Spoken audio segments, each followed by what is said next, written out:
Assalamualaikum dan salam Sarawakku sayang. Buletin Lukas edisi tengah hari 2 Disember 2020 bersama saya Hafizah Munirah Mahram.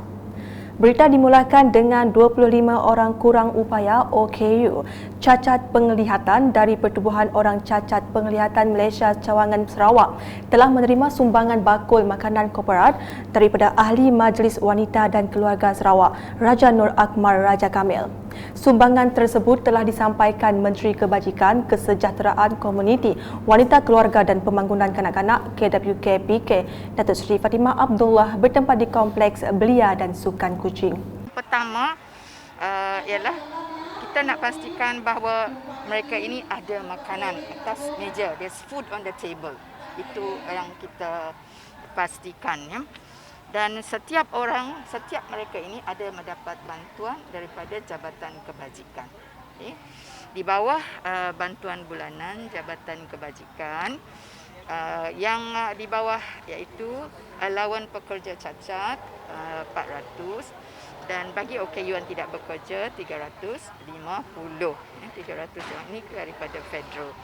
At least yang itu dapat membantu supaya mereka ini ada makanan atas meja. Ya, Beliau berkata demikian kepada media selepas penyampaian sumbangan tersebut pada Selasa.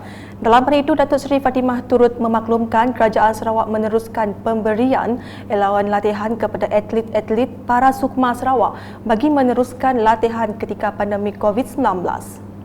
Beralih ke berita seterusnya, bidang pertanian bukanlah perkara baru bagi masyarakat di Sarawak, tetapi ianya merupakan perkara baru bagi mereka yang menganggap pertanian itu suatu perniagaan yang perlu diperluaskan manfaatnya.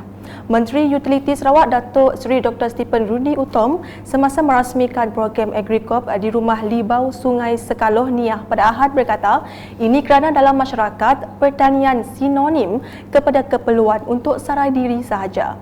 Jelasnya masyarakat perlu mengambil peluang mengusahakan tanah masing-masing dengan cara penanaman dan penternakan baru yang lebih efektif dan efisien menerusi penggunaan teknologi moden yang dijangka dapat meningkatkan hasil tanaman dan memperoleh hasil yang lumayan.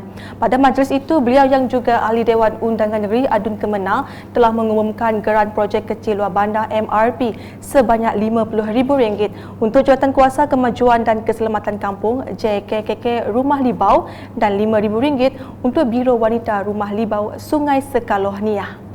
Berikut pula mengenai keunikan Sarawak iaitu perpaduan yang ada di dalam masyarakatnya yang berbilang kaum yang perlu dipelihara demi kesejahteraan bersama. Menurut Adun Lambir Ripin Lamat, ini dapat dilihat menerusi beberapa majlis yang menampilkan pelbagai kebudayaan dari segi persembahan, pakaian, bahasa dan sebagainya yang ada di Sarawak. Dan kalau kita lihat, kita masyarakat di Sarawak dan sibuk jauhlah di PPR Sungai Rain saja. Di PPR Sungai Rain, masyarakatnya pelbagai kaum, multi rasial. Cina, orang Hulu, Iban, Melayu, apa lagi? Bidayu, Malanau, semua ada di kawasan kita ini. Dan ini merupakan satu contoh keunikan kehidupan masyarakat kita di Sarawak.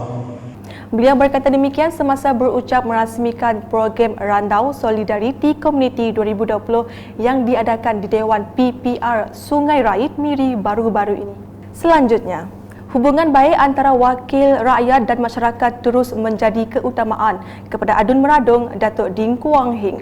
Kehadiran beliau dalam majlis pemimpin bersama penduduk Rumah Panjang di Dewan Undangan Negeri Dun Meradung jelas menunjukkan hubungan baik antara kedua belah pihak termasuk kepada kesinambungan pembangunan kawasan itu. Ujar Datuk Ding lagi, objektif penganjuran program tersebut adalah untuk memastikan rakyat memahami dasar dan perancangan kerajaan yang amat menekankan usaha pembangunan infrastruktur di seluruh negeri. Laporan di Bau. Jawatankuasa Pengurusan Bencana Daerah JPB di Bau melakukan satu latihan simulasi penetapan dan pengendalian Pusat Pemindahan Sementara PPS Banjir semasa pandemik COVID-19 di Kampung Bujore Monggak pada Selasa. Seramai 68 kaki tangan daripada pelbagai agensi kerajaan telah terlibat dalam latihan simulasi tersebut. Ia bertetapan dengan saranan Jawatankuasa Pengurusan Bencana Negeri JPBN Sarawak supaya JPBD melakukan simulasi pemindahan mangsa banjir dalam persediaan menghadapi bencana banjir mengikut pematuhan SOP.